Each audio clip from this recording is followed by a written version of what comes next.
Bem, então, uma boa noite. Vamos dar início a mais uma aula de Valuation, Caminho do Holder. Hoje é a nossa oitava aula, né, de 11 do nosso programa. Eu vou compartilhar com vocês a tela.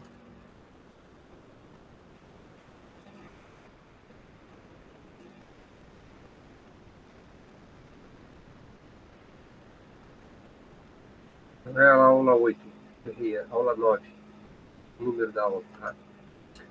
Então, o que a gente vai tratar hoje é o valor final.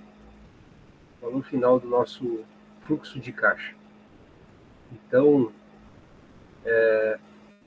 o valor final, que é a aula 9, ela é o capítulo 12. Então tem um capítulo inteiro dedicado no livro do Damodaran, esse livro grande, né, grosso aqui. A gente tem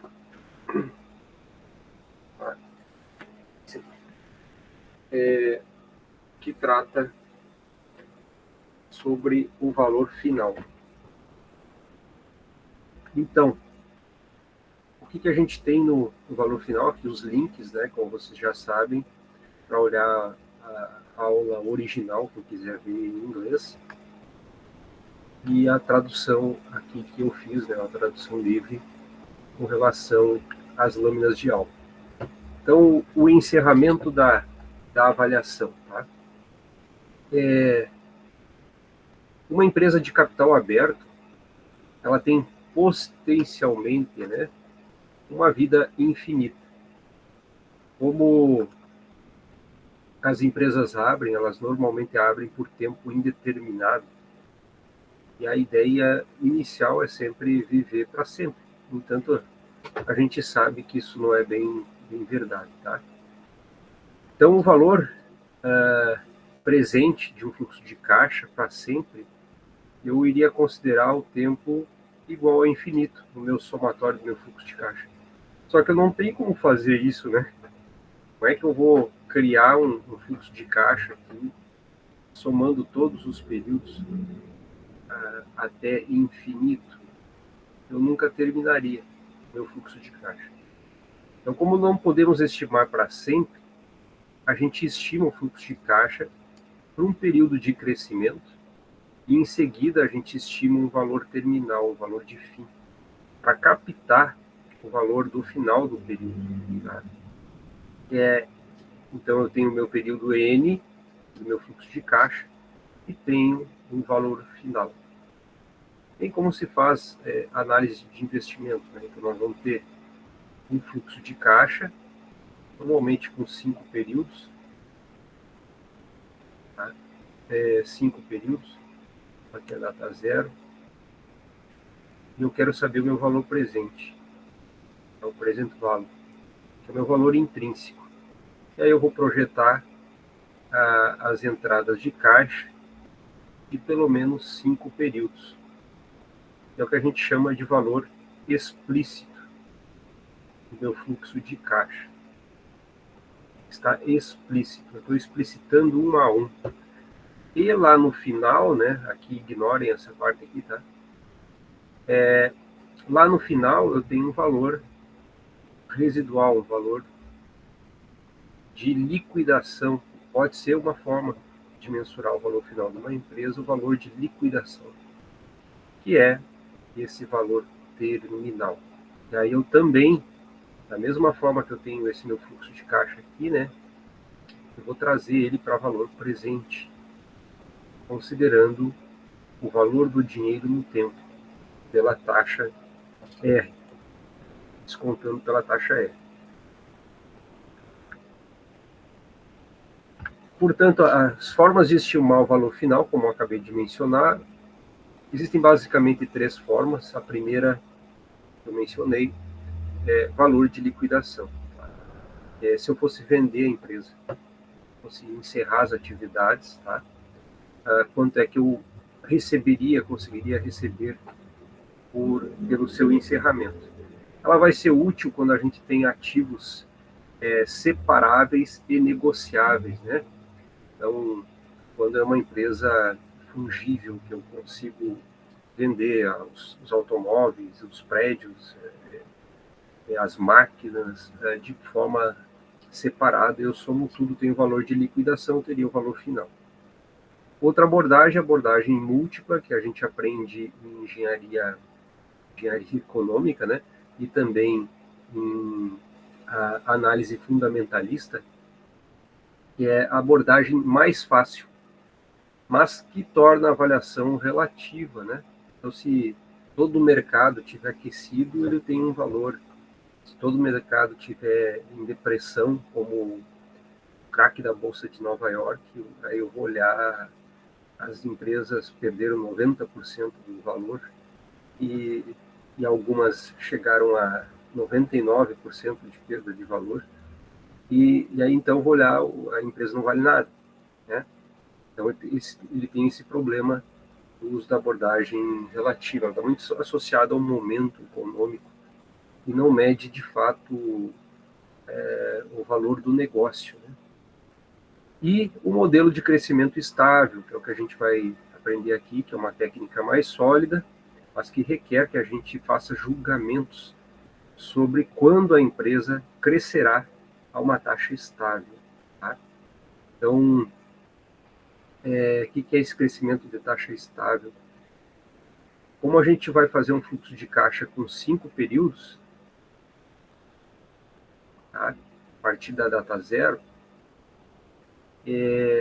então, nesse período aqui, eu posso ter um crescimento alto. Meu fluxo de caixa ele está crescendo bastante, tá? ou não, eu que estou fazendo o julgamento. Mas, desse período para frente, do período 6 até o infinito, quando a empresa seja infinita, ela vai crescer de uma forma bem pequena, estável. Tá? Então, eu teria um fluxo de caixa mais modesto. Essa é uma presunção que a gente faz. Então, crescimento estável e valor final. Quando os fluxos de caixa de uma empresa crescem, é uma taxa constante para sempre, o valor presente desse fluxo de caixa pode ser escrito como essa função aqui. Tá? O valor final é o meu fluxo de caixa, R é a minha taxa descontado de G. Se eu fosse usar o valor final como sendo igual ao meu fluxo de caixa, né? Fluxo de caixa sobre R somente, a gente teria uma perpetuidade. Tá? Perpetuidade pura, né? Simples. Agora, se eu colocar uma taxa de descontar de uma taxa de crescimento, toda hora que eu dividir um número por um número menor, o que acontece? Tá? Ele acaba gerando um fluxo de caixa maior. Então, eu teria um valor de fluxo de caixa maior do que esse aqui, que é um pouquinho menor, porque não está sendo penalizado o G, tá? Na perpetuidade. Esse é o famoso modelo de crescimento de Gordon, em que R é a taxa de desconto, né, e vai variar se é o meu custo de capital próprio, no caso de uma... Deixa eu apagar isso aqui. No caso, se eu estou analisando o fluxo de caixa dos acionistas, né? Tá?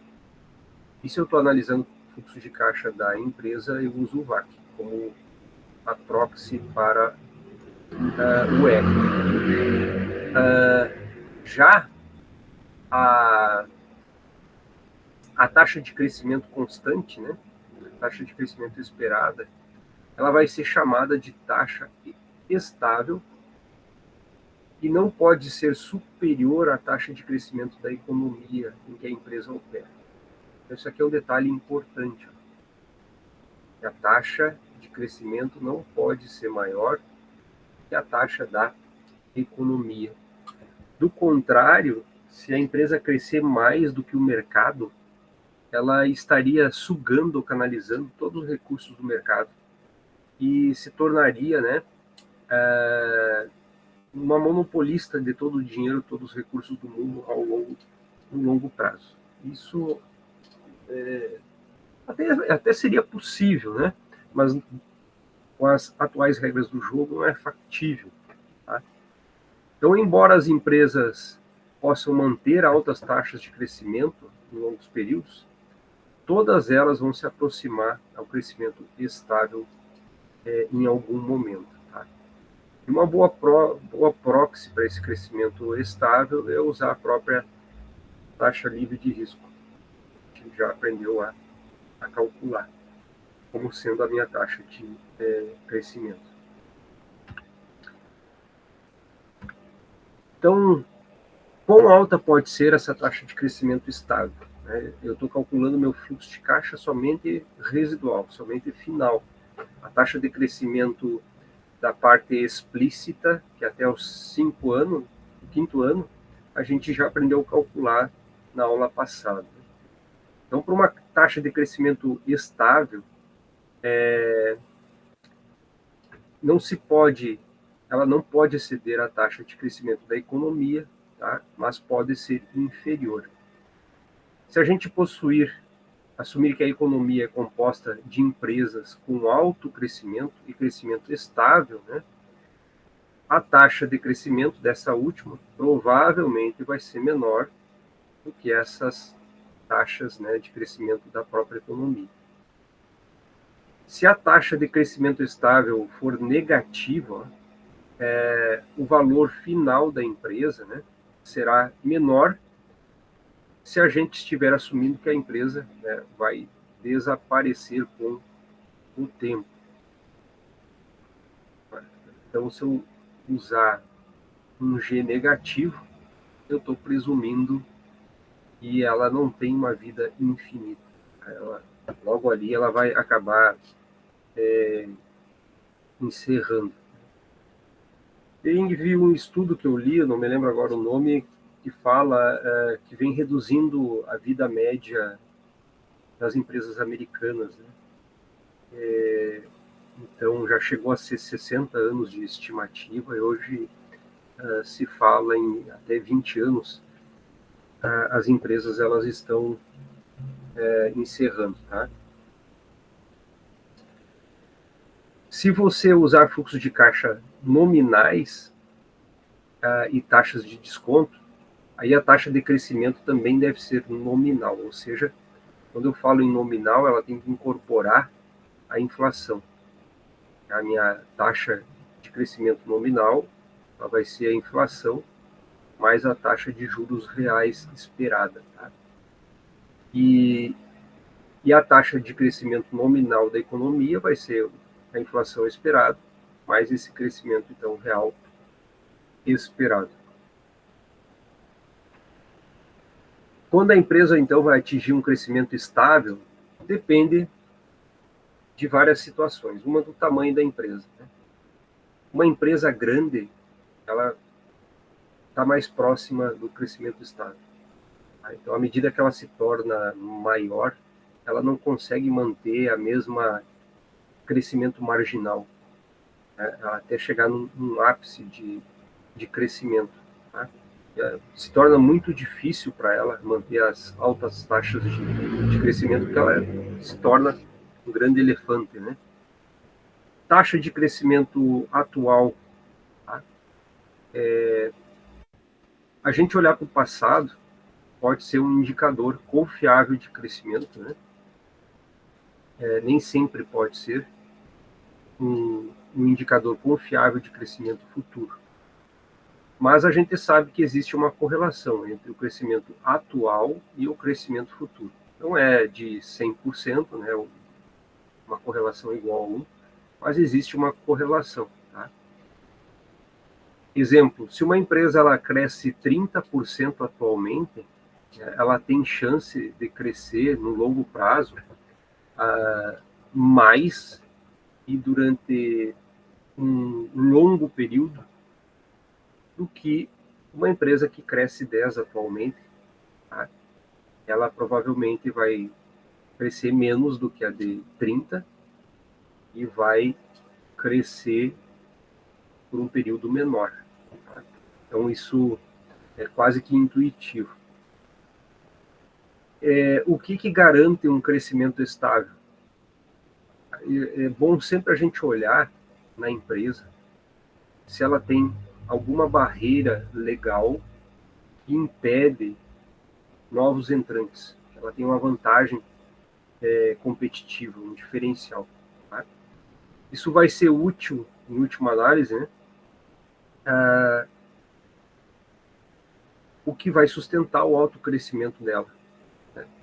Em função de altos retornos de projetos que tenham barreiras à entradas, né? E vantagens diferenciais. Um exemplo de barreira seriam patentes.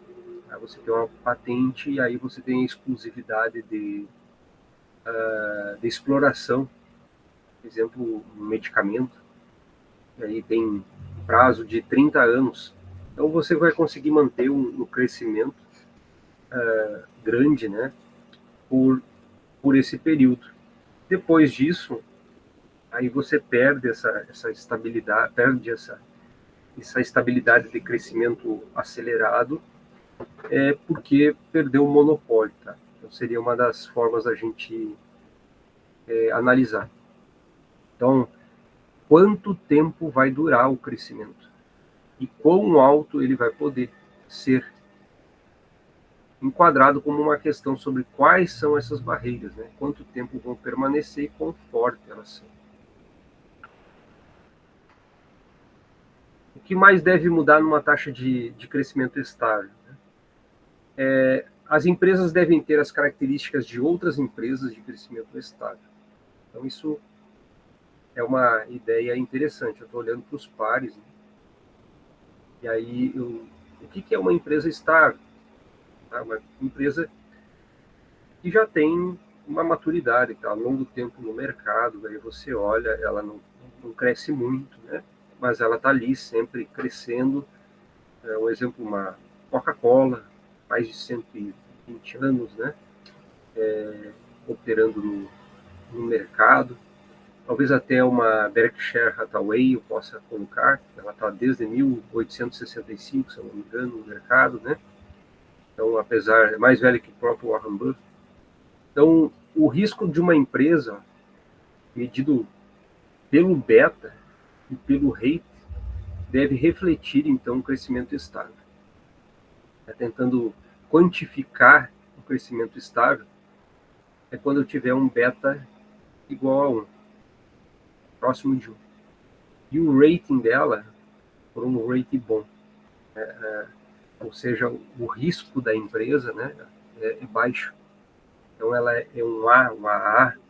Tá? Então, e outra coisa interessante é que o índice de endividamento dela, o percentual de endividamento dela, ela tende a um ótimo, ou a média do setor. Tá? Tem forma da gente calcular o endividamento ótimo, né, com base, né, com a quantidade de recurso de empréstimo que eu vou usar para maximizar o aproveitamento do benefício fiscal. Tá? Ou também considerar o valor médio do setor. Mas isso pode nunca acontecer se a empresa tiver um gerente, né, avesso a endividamento. Então, tem muita empresa que opera com 100% de capital próprio, não se endivida, né? Então, isso pode nunca acontecer. Eu preciso conhecer a empresa que eu estou avaliando. O retorno sobre o capital gerado nos investimentos, então, deve se mover para níveis sustentáveis, tanto em relação ao setor, quanto em relação ao custo de capital. E aí que começam as diferenças, né? Qual é o VAC que eu vou considerar no meu valor residual? Tá? Dado que o VAC ele tem uma relação de debit e de equity, né, para ser ponderado. Ó, no caso do valor residual, o meu VAC, né, o VAC residual vai ser diferente do meu VAC, do meu valor explícito. Tá? Então, o WACC implícito é diferente. Por quê? Porque eu vou considerar a relação dívida, débito, equity do setor e não da própria empresa, né? A mesma coisa o beta. Eu não vou considerar o beta que eu usei para calcular meu fluxo de caixa até então. Eu vou usar um beta igual a 1. E aí eu tenho um VAC completamente diferente, né, do VAC que a gente tem para a parte explícita. Tá? Então começa aí a diferença. Como é que a gente calcula, né? E retornos excedentes a gente gerará com crescimento estável.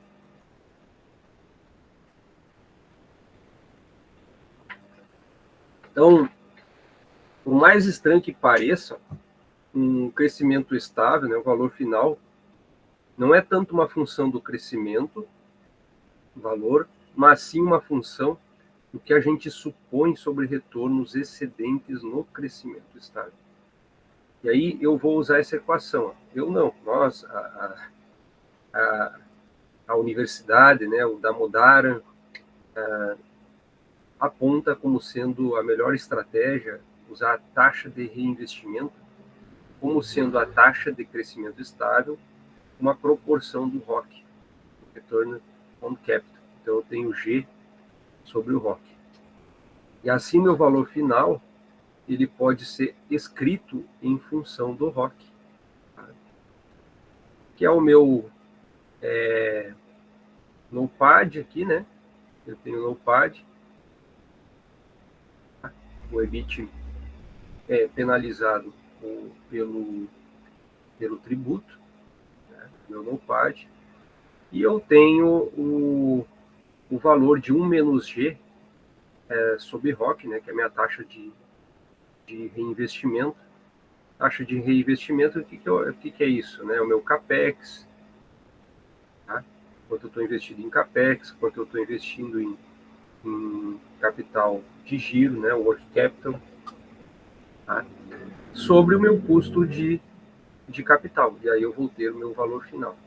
Então, no cenário em que a gente assume que uma empresa obtém retorno sobre o capital igual ao custo de capital, né, em crescimento estável, aí então o valor final não muda à medida que a taxa de crescimento muda. Isso é interessante, ele deixa de ser uma função da taxa de crescimento, como a gente logo vai apresentar, tá?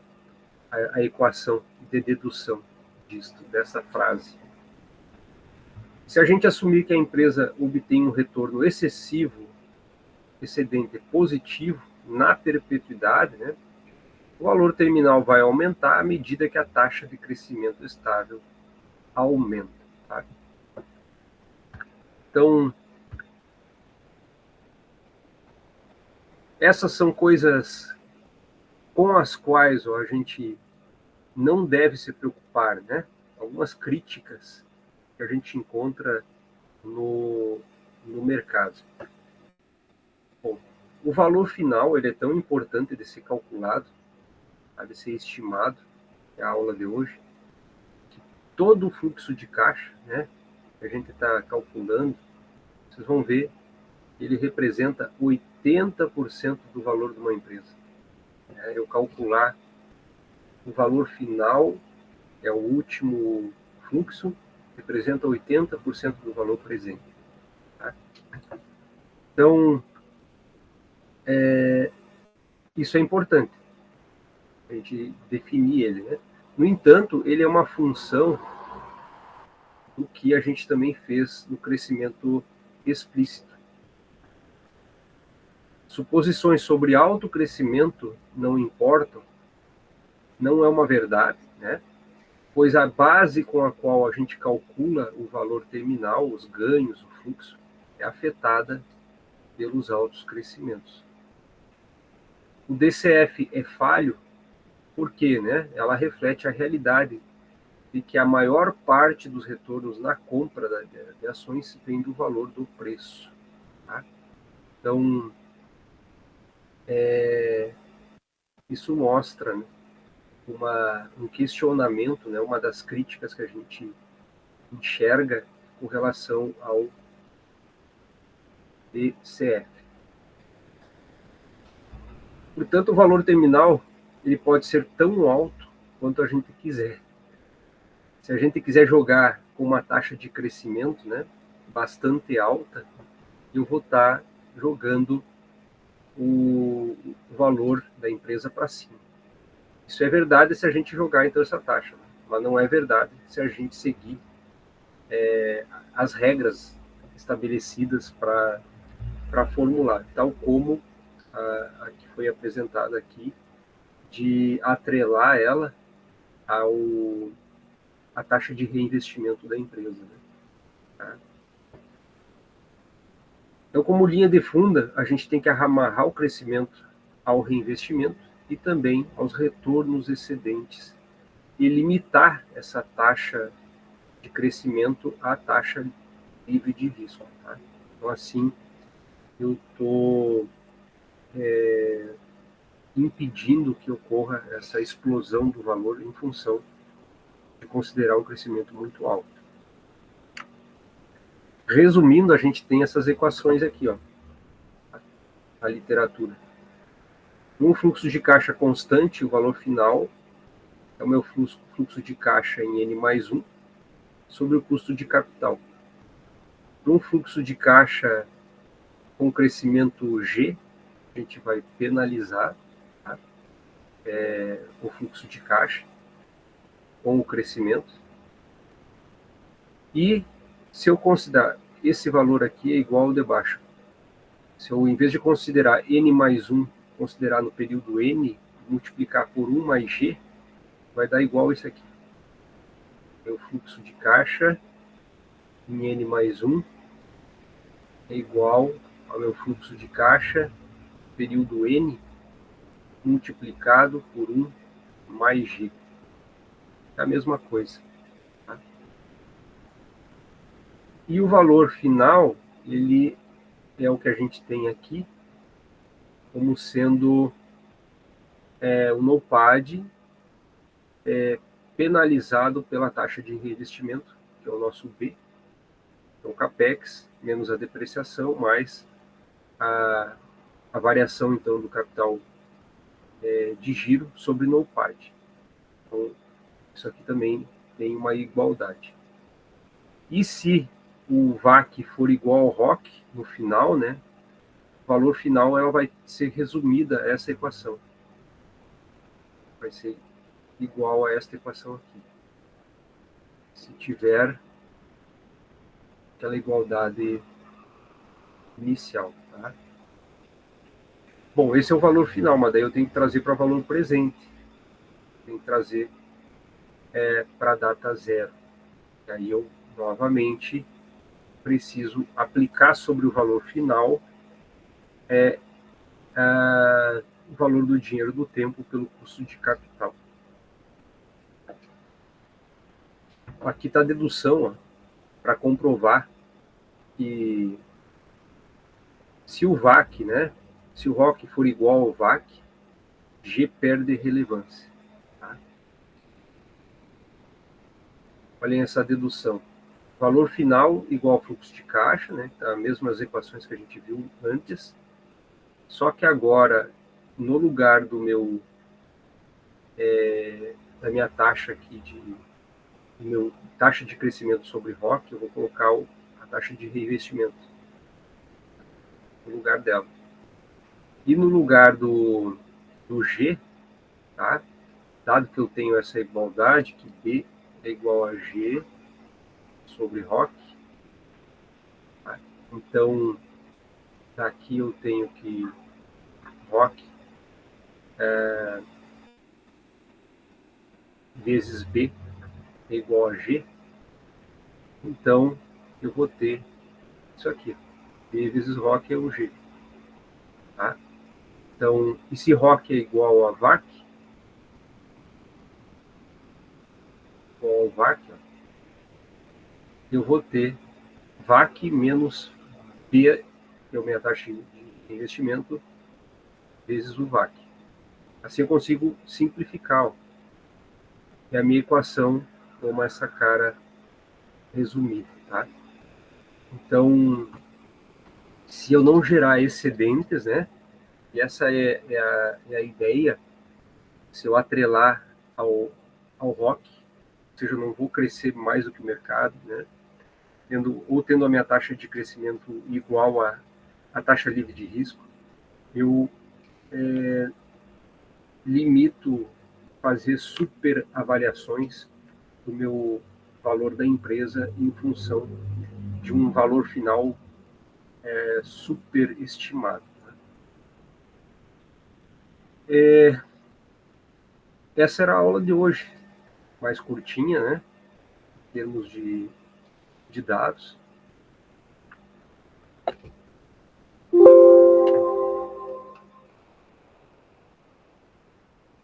Se tiver alguma pergunta aí.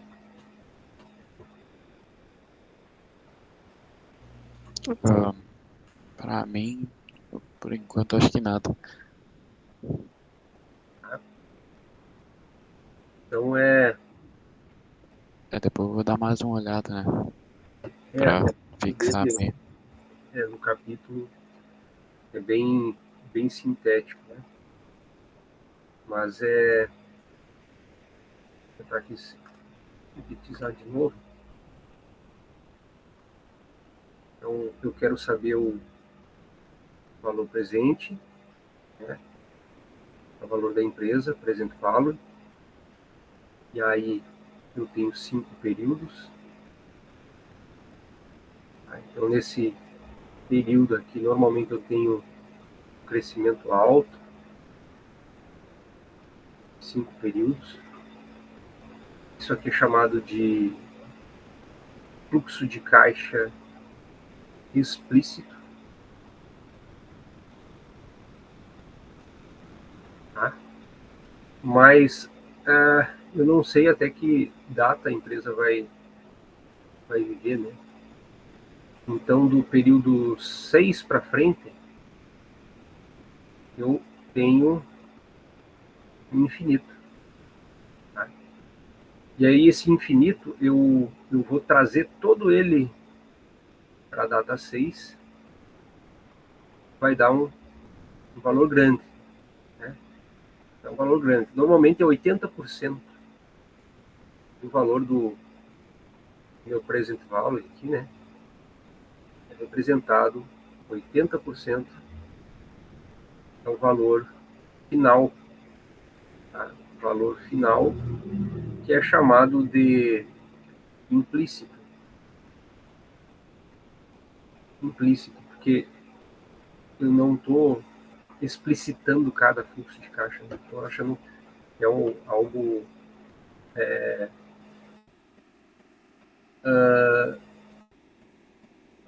que está atrás de suposições. Estou supondo que a empresa vai viver para o infinito.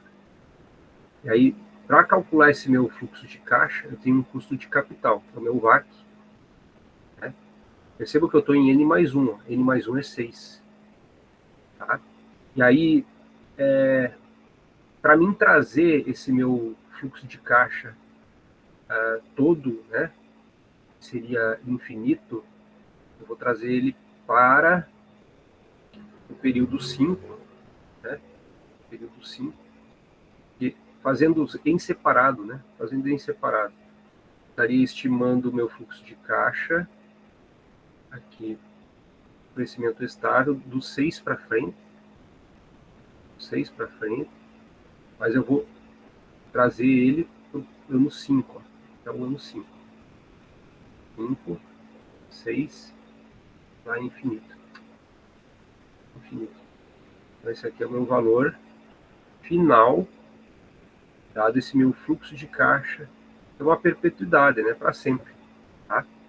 E aí, por isso que ele é trazido para o período quinto. Aqui, tá? Esse fluxo de caixa todo que eu representei no sexto período de forma explícita. Jogando dessa forma. O meu 1 mais G, ele vai ser igual, né, no sexto período. Tá? O N 1 mais G.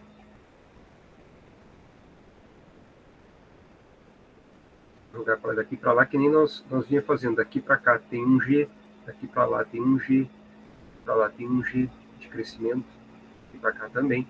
Só que era um G grandão, né? Agora é um G pequenininho. Eu estou tendo de crescimento. É o mesmo infinito.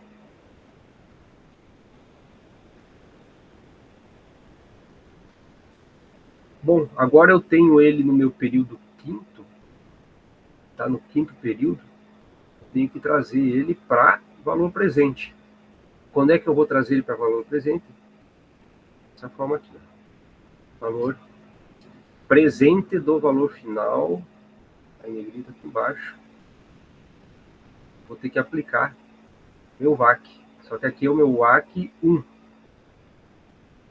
Tá? Para trazer ele daqui para cá, meu WACC 2. É interessante a gente observar. Muita gente acaba usando o mesmo WACC, né? Mas já é um erro. Por quê? Porque no longo prazo ele tem que ser estável. Entender a média do setor. Então, a relação débito e equity é diferente.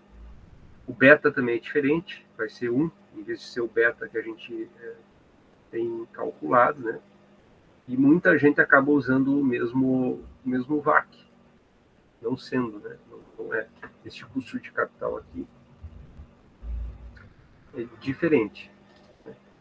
Então, é da empresa. E aqui é da perpetuidade, né? do setor. Senão ele vai acabar sugando todo o dinheiro da economia. Feito, gente. Qualquer coisa, prenda um grito. Obrigado pela presença. Perfeito. Valeu, Gustavo. Para a gravação.